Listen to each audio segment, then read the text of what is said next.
Buenas noches, profesora. Hoy día vamos a hablar del financiamiento ilícito en campañas presidenciales, llamado lavado de activos.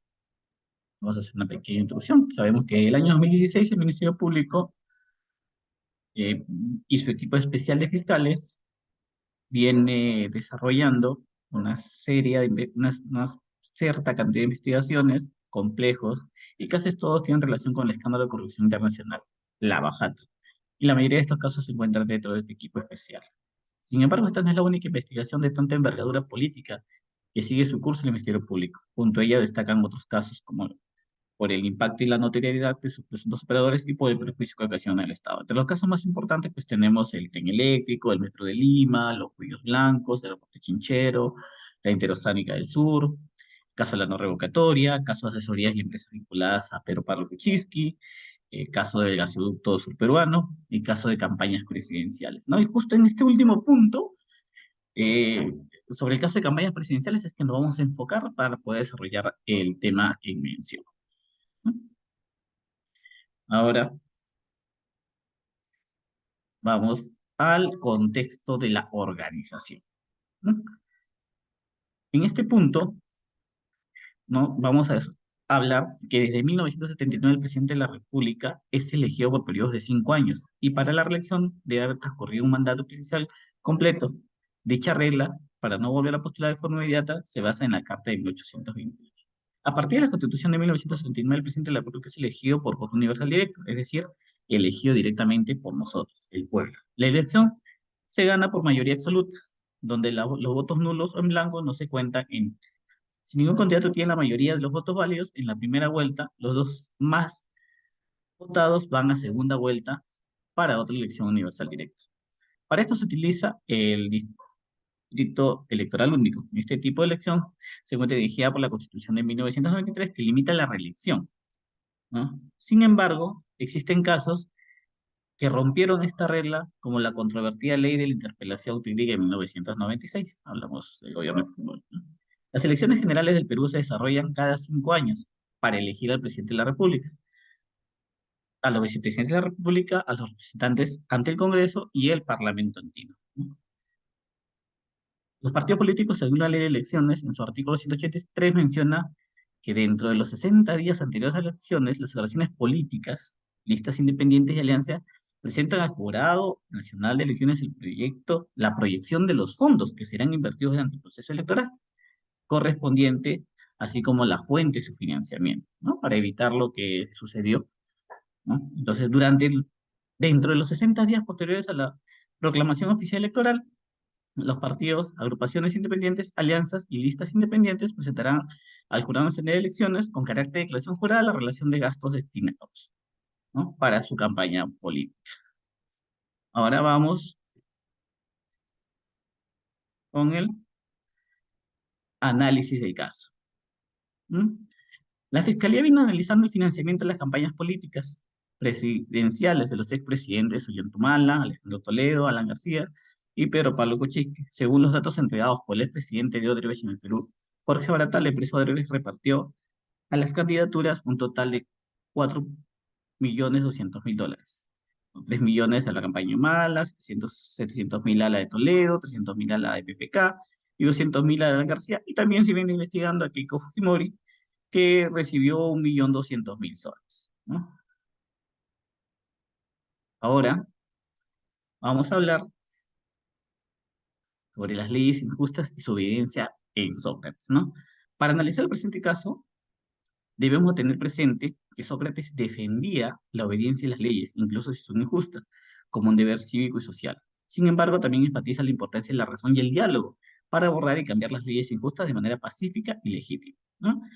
Ahora, con la nueva ley, ¿no? Tomando el caso, y con la nueva ley 3997 que surgió a través de los casos de corrupción sobre los aportes ilícitos en campañas políticas, quizás a muchos les parecería injusto que una empresa privada que pueda decidir con su propio dinero dónde aportarlo, dónde invertirlo, dónde gastarlo, esto se prohíba.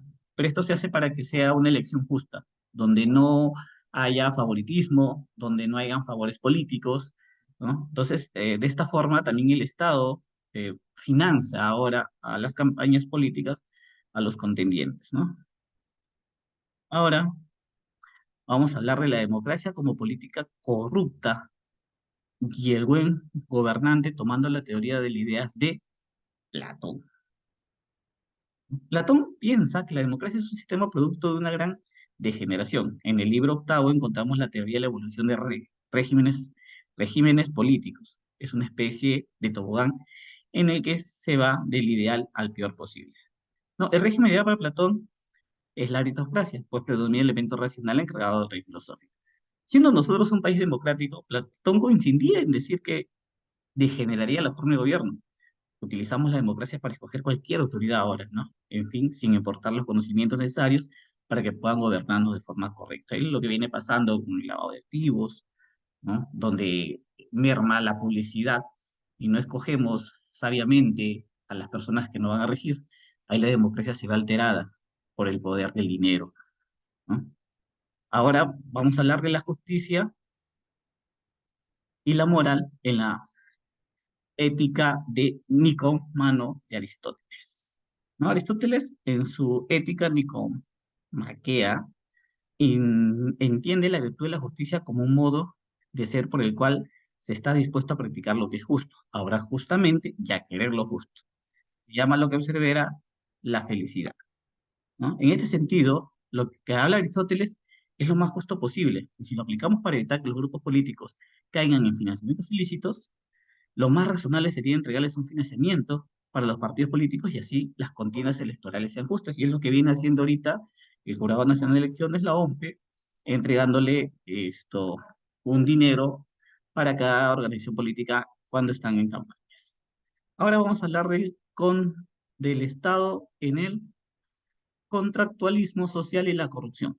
Vamos a hablar de Hover, Lux y Rox de forma breve, ¿no? Contractualismo sabemos que es una corriente moderna de filosofía política y del derecho que plantea que el vínculo es anterior al Estado, es decir, el Estado no tendría su origen natural divino, sino que surge como consecuencia de acuerdo a la convención entre los judíos. A este punto, hacia adelante, es donde difieren los tres, ¿no? Para Hobbes, el hombre es malo por naturaleza y eh, que se guía por sus propios intereses y para poder salir de esto, necesita se necesita constituir como un soberano, ¿no? Donde vamos a renunciar a nuestros derechos y libertades. Para Lu, el hombre vive en libertad, pero sin seguridad. Y para ello, ¿no? Para tener su tranquilidad a la vida, a la propiedad, a la libertad, se une para formar igual un Estado, ¿no? Que los pueda regir. Y para Rawls, por ejemplo, el hombre es noble y solidario por naturaleza, ¿no? Entonces, si se considera que el pueblo, por ejemplo, es eh, libre, puede ser representado por ellos mismos, no necesitan de un gobernante, ¿no? Y así siguen siendo libres como antes, ¿no? Entonces, ahora considerando la corriente moderna del contractualismo, podemos darle la razón a Hobbes, indicando que somos malos por naturaleza, como por ejemplo, recibir dinero ilícito para tener beneficio propio nos hace vernos como una persona mala por naturaleza, ¿no? Entonces, había mucha razón en el contractualismo. Ahora vamos a hablar del deber, perdón, moral de Kant, ¿no? El deber es, según Kant, la necesidad de una acción por respeto a ley, ¿ya? El conocimiento del deber compete a todos los hombres, incluso al más vulgar. No hace falta ni ciencia ni filosofía para saber qué es lo que se debe hacer para ser honrado, bueno y hasta sabio y virtuoso, ¿no? Para eso entonces debemos respetar las leyes, inclusive, a pesar de que la ley 3997 ahora es más estricta, siempre se debe respetar y no infringir otras leyes. Nosotros tenemos conocimiento y podemos distinguir entre lo bueno y lo malo, y deshonrado y más que pueda ir en contra de las leyes, como es el caso de financiamiento ilícito en campañas electorales. ¿Mm? Ahora, después de analizar los contractualismo, la filosofía de Sócrates, de Platón, de Aristóteles, de Kant, ¿no? Ahora, con las nuevas leyes, por ejemplo, la ley 39997, que el delito financiado prohibido y organizaciones políticas en nuestro país, ¿no? Y la ley 30998, la ley de los partidos políticos reciben financiamiento público y privado de acuerdo con el presente ley, ¿no? Lo que se busca es controlar la forma ilícita de financiamiento, ¿no? Y acá estamos hablando de la conclusión, ¿no? ¿no? Lo que se busca es, le reitero, ¿no? Es controlar, ¿no? Que se hagan financiamientos ilícitos en campañas electorales presidenciales y por ende el lavado de activos. Sin embargo, esto no va a cambiar mientras seamos unas personas egoístas en nuestro pensamiento, ¿no? Como indica Hawks. Mientras no tengamos personas con amplio conocimiento, virtudes para gobernarnos, como lo indicaba Platón, y es ahí donde debemos partir, eligiendo gobernantes con vocación y sabiduría, desarrollando hombres buenos por naturaleza, como dice Rawls, ¿no? Y para que estos hombres no se corrompan, no podemos otorgarle un poder absoluto, sino controlado por el pueblo, y así destituirlo si no cumple con lo prometido. Lo menciona Luke, perdón. Para ello tenemos que ser una sociedad que haga, obre y quiera lo justo, ¿no? Lo mencionado por Aristóteles, y así emprender y obedecer las leyes como un deber, según Kant, ¿no? Y obedecerlas y así no parezca injusta para nosotros, ¿no? Como decía Sócrates, hay que obedecer la ley así sea injusta, pero podemos cambiarla también de forma pacífica, ¿no? Para finalizar, la corrupción en nuestro país ha tomado una gran parte de los poderes del Estado.